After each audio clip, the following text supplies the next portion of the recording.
예, 지금부터는 8월에서 9월로 넘어가는 주간 증시 살펴보겠습니다. 역시 주요 일정들 한번 정리해 주시죠. 네, 8월 27일부터 좀 이번 주 일정이 좀 시작이 돼서 러몬도 그 미국 상무장관이 27일 이제 일요일부터 30일까지 이제 방중이 예정이 좀 돼 있고요. 8월 이제 28일은 월요일은 미국 8월 댈러스에서 발표하는 여는 제조업 지수가 발표될 예정입니다. 8월 29일 이제 화요일 같은 경우는 미국의 6월 케이스 실러에서 발표하는 주택 가격 지표가 발표될 예정이고, 미국의 7월 졸트라고 하는데 구인 구직 지수입니다. 이게 발표되고요. 또 미국 8월 컨퍼런스 보드에서 발표하는 소비자 신뢰 지수가 나올 예정입니다. 8월 30일 수요일은 미국의 8월 ADP 민간 고용 지표가 발표되고요. 미국의 2분기 GDP 성장률이 이제 발표될 예정입니다. 8월 30일에 이제 목요일 같은 경우는 한국의 7월 산업 생산 데이터가 나오고요. 중국에선 8월 달 국가통계국에서 발표하는 제조업, 비제조업 PMI 지표가 발표되고요. 유럽에서 EU 8월 소비자 물가지수가 나올 예정이고, 미국에선 7월 달 PC 개인 소비 지출 물가지수가 발표될 예정입니다. 마지막으로 9월 1일 이제 금요일은 미국의 8월 고용보고서가 이제 발표되고, 또 같은 날 미국의 8월 ISM 제조업 지수가 발표되고요.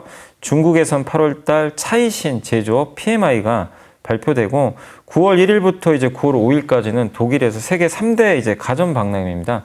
국제 가전 박람회가 이제 열릴 예정이니까 참고하시면 좋겠습니다. 이번 주에 주목할 증시 변수들이 있다면 어떤 것들일까요? 일단 지표상으로는 미국의 고용 지표가 가장 또 중요할 것 같고요. 고용 데이터가 조금씩 뭐 식어가는 데이터들이 좀 나오는데, 어쨌든 이게 너무 또 좋게 나오면은 금리에 또 영향을 또 크게 주니까 고용 데이터 좀 잘 보셔야 될 것 같고, 또 주중에 발표되는 2분기 미국의 GDP 성장률. 예. 요새 미국 경제에 굉장히 좋다는 얘기가 있는데, 사실 아시겠지만 또 너무 잘 나오는 것도 네. 증시에 이렇게 사실 좀 도움이 되지는 않습니다. 지금은. 금리가 또 올라가니까. 예. 예. 그래서 이 부분도 좀 체크해야 될 것 같고, 근데 중국은 잘 나와야 돼요. 중국의 제조업 지표들이 이번 주에 그 국가통계국에서 발표하는 거는 대형 회사, 그 다음에 차이신 제조업 PMI는 중소기업 대상이거든요. 그래서 이 둘 다 각각 나오니까 체크하시면 좋겠고, 그 다음에 이건 이제 지표보다는 정치적 이슈 중에 러몬도 미국 상무장관이 네. 방중하잖아요. 근데 경제 쪽에 관련된 분이거든요. 그렇기 때문에 굉장히 또 이번 주에 영향을 좀 많이 줄 것 같아요, 증시에. 어떤 뉴스가 나오냐에 따라서. 그래서 러몬도 상무장관의 방중 일정도 여러분들이 좀 잘 체크하시는 게 좋을 것 같습니다. 러몬드 미 상무장관이 이제 27일 방중하는데 앞서서 뭐 중국의 경기 침체를 우리가 원하지는 않는다, 이런 이제 네. 이야기를 했는데, 이런 취지로 만약에 뭐 협상이 되고 하면은 글로벌 증시에 좀 도움이 된다고 볼 수 있지 않을까요? 일단 미국과 중국이 조금 친하게 지내는 게 좋죠. 예. 예, 일단 좋습니다. 왜냐하면 지금 긴장 관계가 여전한 상태에서 중국 경기가 지금 안 좋아지는 이유 중에 하나는 저는 미국으로 좀 보고 있거든요. 미국의 규제가 네.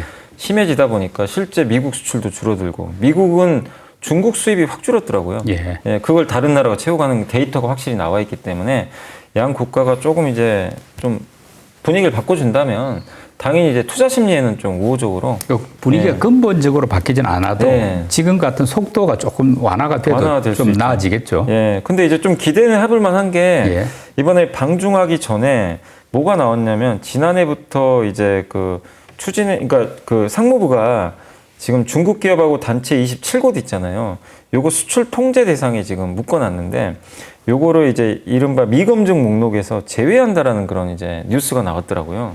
그러니까 이제 방중 앞두고 약간 이제 어떻게 보면 이제 중국 달래기를 선물 하나 줬네요. 네. 예. 그러니까 이 자체로 보면은 이미 좀 기대감을 우리가 좀 가질 수 있는 거죠. 그냥 표면적으로 만난다기보다는 우리는 확실히 줄 건 주겠다. 예. 대신에 이제 미국도 뭔가 얻어가야 될 거 아니에요. 예. 그래서 뉴스를 찾아보니까 이번에 러몬도 장관이 좀 얘기하는 건 뭐냐면은, 메시지 중에 하나가 이 첨단 기술 제재 있잖아요. 예. 이 배경을 설명하겠다고 합니다. 그러니까 우리가 중국에 대해서 이렇게, 그러니까 미국 입장에서 뭐 반도체나 이런 것들 자꾸 뭐 AI나 규제하는 것들을 명확하게 설명하고 동의를 좀 구하겠다. 요거 예. 같아요. 그러니까 한마디로 디리스킹을 하겠다는 것 같아요. 그거를 확실하게 그 선언을 하고 오겠다는 것 같아요. 그러면 이거 자체만으로도 일단 뭐 증시 전체적으로는 그러니까 첨단 기술 제재는 저희는 오히려 미국이 우리 한국한테는 호재예요. 그렇죠. 왜냐하면 반도체를 규제해 주니까. 예. 근데 다른 부분에선 좀 규제를 완화해 주면 우리가 대중국을 통해서 미국으로 가는 수출이 또 늘 수 있기 때문에 이 부분이 만약에 또 확인된다면 일단 좀 우호적이지 않을까 이렇게 생각은 하고 있습니다.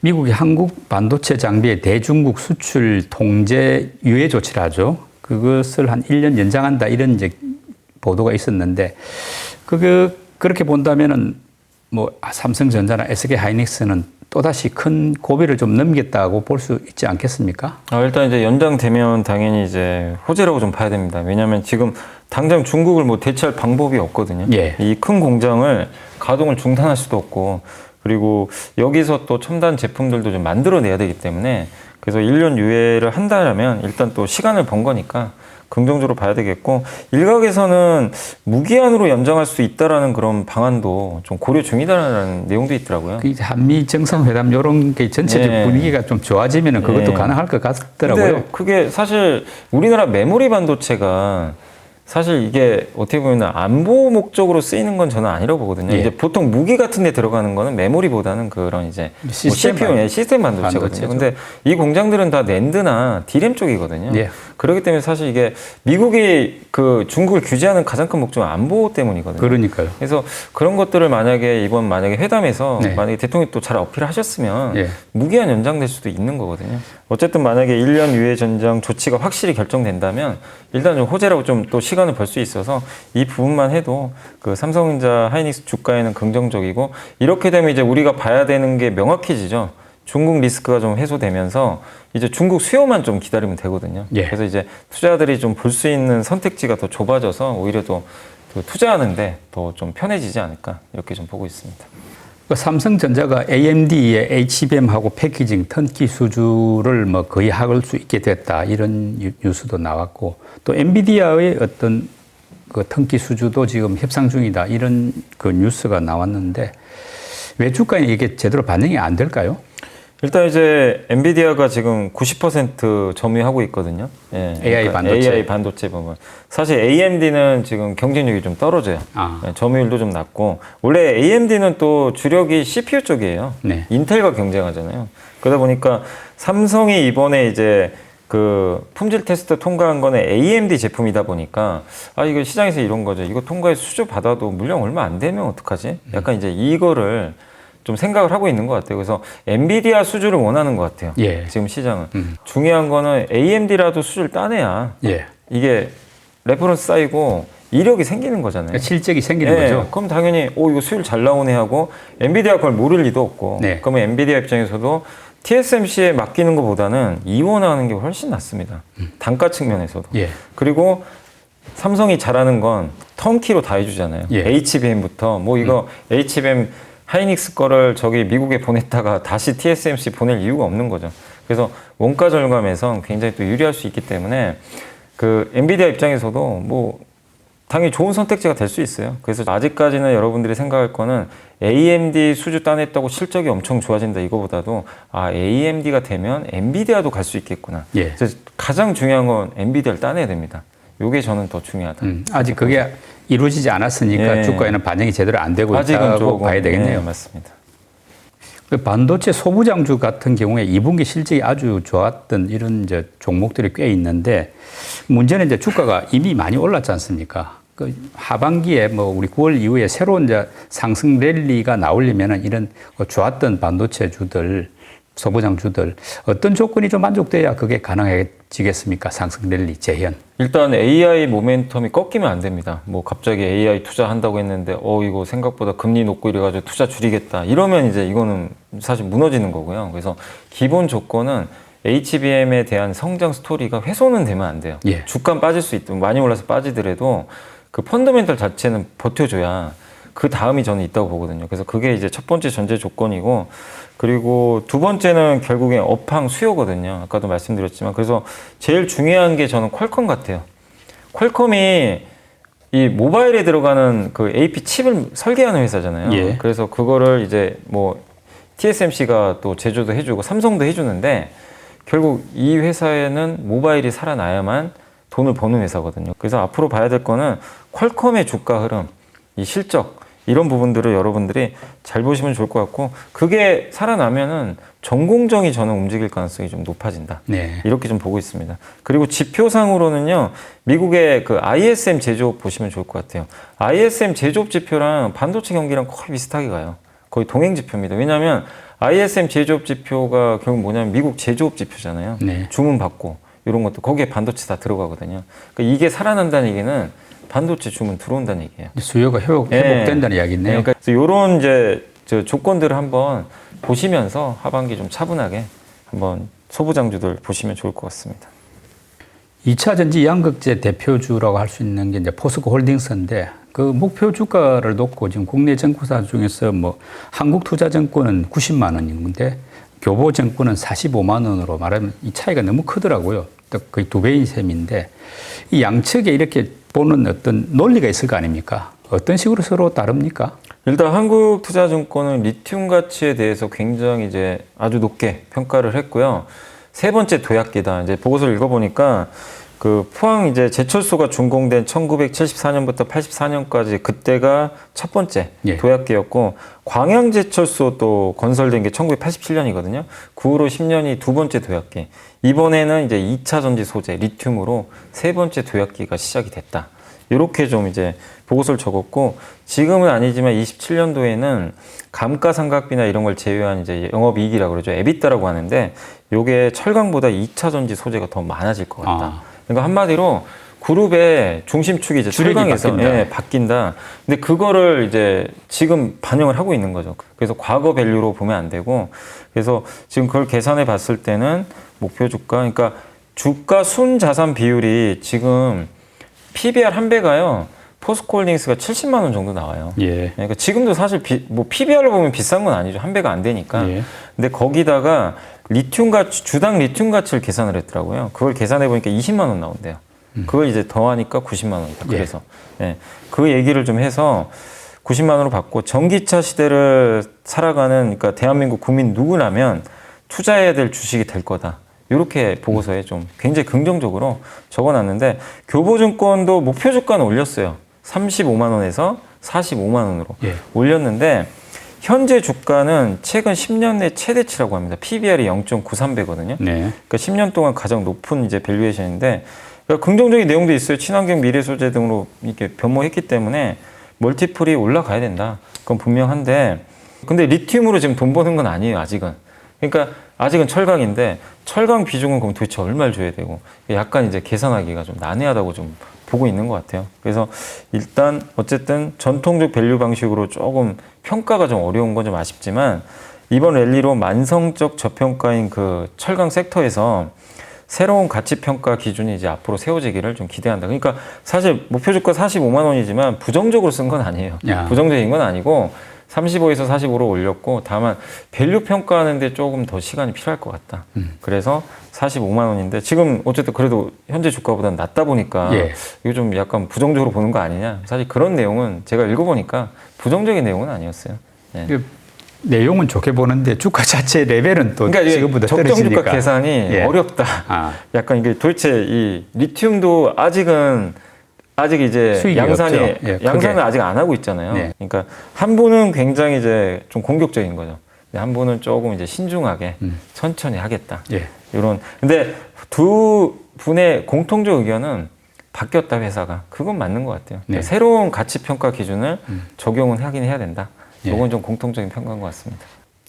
네이버가 하이퍼클로버 X라는 이제 한국형 생성형 AI 또는 뭐 한국형 GPT라고도 하던데, 이걸 출시를 했는데, 출시한 이후에 어떤 시장 반응이라든지 주가적인 어떤 이런 흐름은 어떻습니까?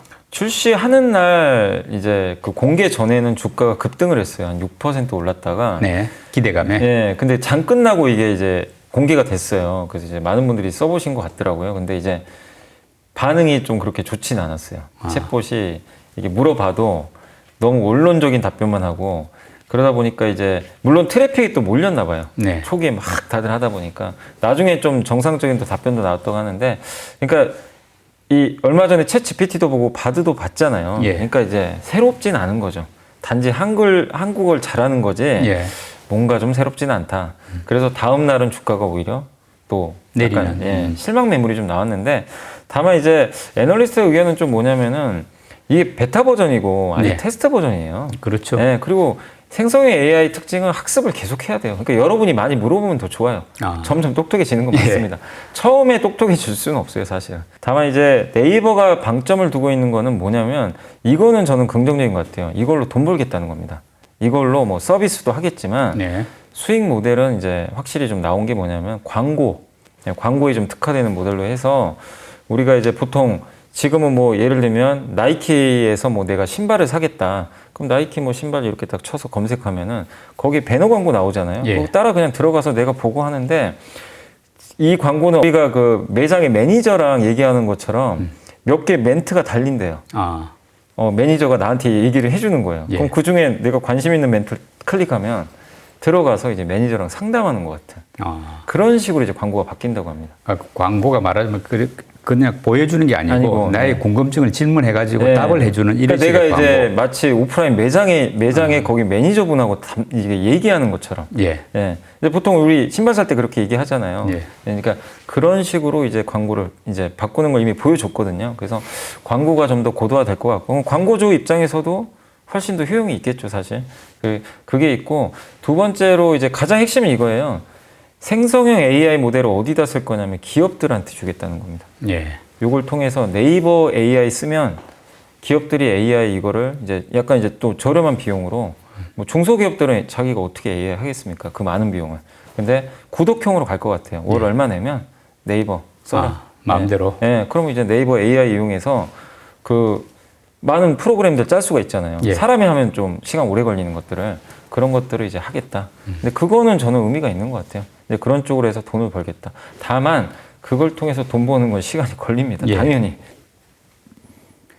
지금 현재 우리 시장 모습은 뭐 뚜렷한 주도자가 없이 약간 순환매 모습이고 또 뭐 테마주 뜨고 하는 이런 식의 상황 같은데 이제 9월로 넘어가게 되는데 9월 이후 가을 장세 전망은 어떻게 보십니까? 어떤 모습일까요? 일단 당분간은요. 9월 20일이 이제 FMC가 있더라고요. 이제 네. 그때까지는 뭔가 사람들이 또 금리 인상 한 번 더 하는 거 아닌가? 약간 불안감도 좀 사실 남아 있잖아요. 미국 이 시중금리가 너무 높다 보니까 그래서 그때까지는 시장이 좀 혼조세 계속 좀 보일 것 같습니다. 그래서 지수가 지금 PBR 0.9배 정도까지 또 떨어져서 급락 가능성은 높진 않은데 올라갈 지금 당장의 뭔가 모멘텀 자체는 좀 부족한 상태거든요. 그리고 어차피 지금 반도체도 그렇고 수요 회복까지 확인하려면 한두 달은 더 봐야 되거든요. 그래서 기간 조정 양상으로 간다. 근데 더 나쁘게 볼 필요는 없는 게 중국 부동산이 그렇다고 무너질 상황도 아니고요. 중국은 방어는 한다는 게 확실히 좀 보여지니까. 그리고 미국 금리가 더 올라가기도 저는 어렵다고 보는 게 시중금리가. 왜냐면은 지금 미국 경제가 표면적으로 뭔가 좋아 보이는데 실제 지표들 보면 좀 꺾이고 있거든요. 예.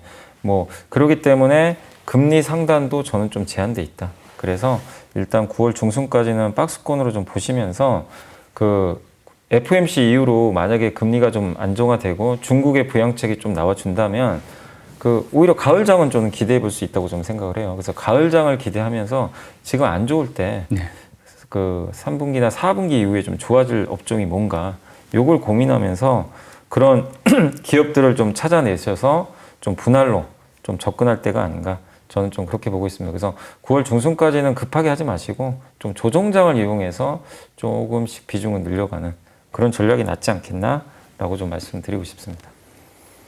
9월 이후에 여러 가지 변수들, 정시 변수들 감안할 때 9월 시장에서 우리가 주목해 볼 만한 분야가 있다면 어떤 쪽일까요? 일단 이제 9월 이후로 좀 본다라면은 그래도 좀 모멘텀이 있는 거는 일단 바이오 같아요. 왜냐면 바이오가 하반기 학회가 좀 여러 개가 있습니다. 특히 이제 10월 달에 유럽의 종양학회에서 뭐 유황여행도 이제 폐암 치료제 뭐 임상 결과가 나온다고 하니까 굉장히 이제 큰 어떤 이제 시장인데 거기서 중요한 데이터 임상 3상이니까 이런 것들이 뭐 잘만 나온다면 또 모멘텀이 될 것 같고 또 요즘에 비만 치료제가 또 핫하잖아요, 굉장히. 그래서 제약바이오의 이런 새로운 치료제 시장이 일시적인 모멘텀은 아니기 때문에 저는 좀 괜찮을 것 같고 그 다음에 또 엔터주들이 요즘에 좀 부진해요. 굉장히 좀 답답한데 9월은 저는 좀 기대해 볼 만하다고 합니다. 왜냐하면 SM의 새로운 보이그룹이 9월 초에 데뷔를 또 하게 됩니다.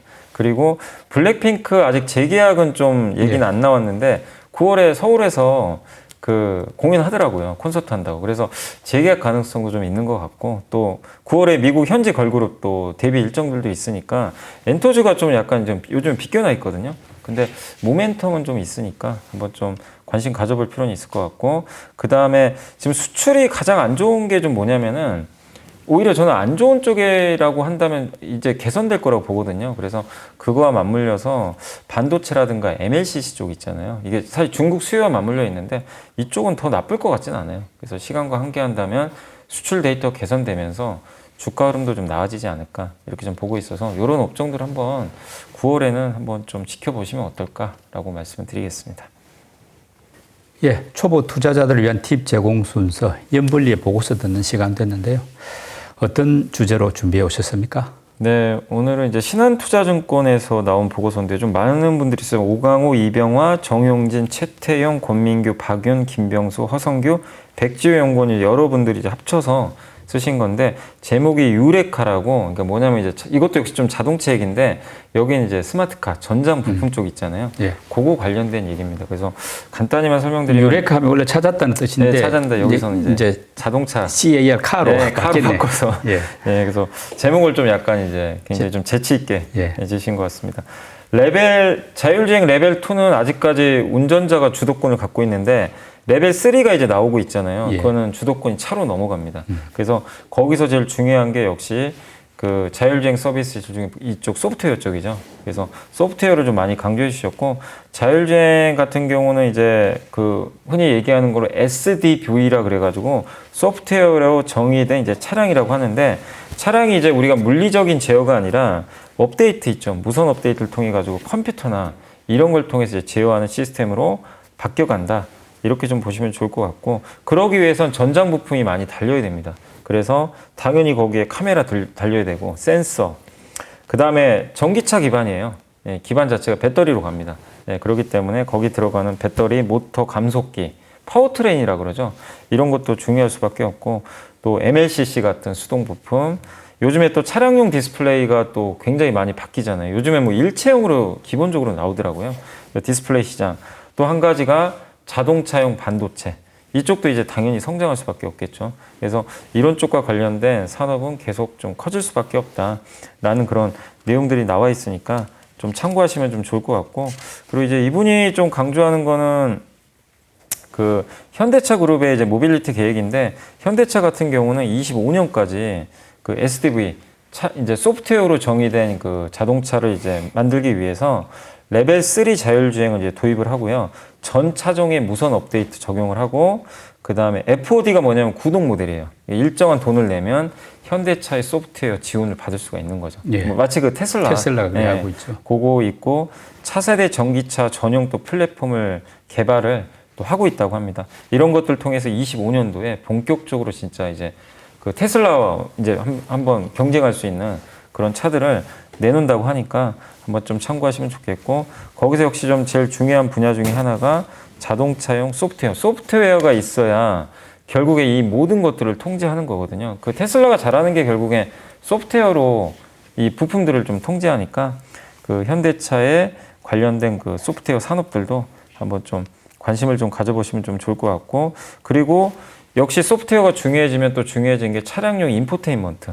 그 안에서 뭐 내비게이션도 보고, 우리가 뭐 그 안에서 뭐 드라마를 볼 수도 있고요. 그러니까 여러 가지 이제 그 이 디스플레이 역할을 해주는 그 인포테인먼트 시장도 커지니까 거기 관련된 기업들에 대해서도 주목을 해보자는 내용이고, 거기서는 뭐 역시 가장 대표적인 회사는 좀 LG전자가 지금 하고 있으니까 참고하시면 되겠습니다. 그래서 마지막으로 탑픽은 소프트웨어 쪽에서는 그 현대오토에버 꼽아주셨고, 중소형주에서 모트렉스라는 기업도 이걸 하고 있거든요. 그래서 모트렉스 2개를 이제 탑픽으로 꼽아주셨고, 관심 종목에서는 하드웨어 분야에서 LG전자, LG이노텍, MC넥스, 퓨런티어, 텔랩칩스, 토비스 요 기업들을 좀 꼽아주셨고, 그 다음에 차량용 그 인프라 관련된 기업으로는 롯데정보통신, 유니캐스트, 유니트론텍 이런 기업들을 꼽아주셨으니까 관련 기업들도 한번 참고하시면 좋을 것 같습니다.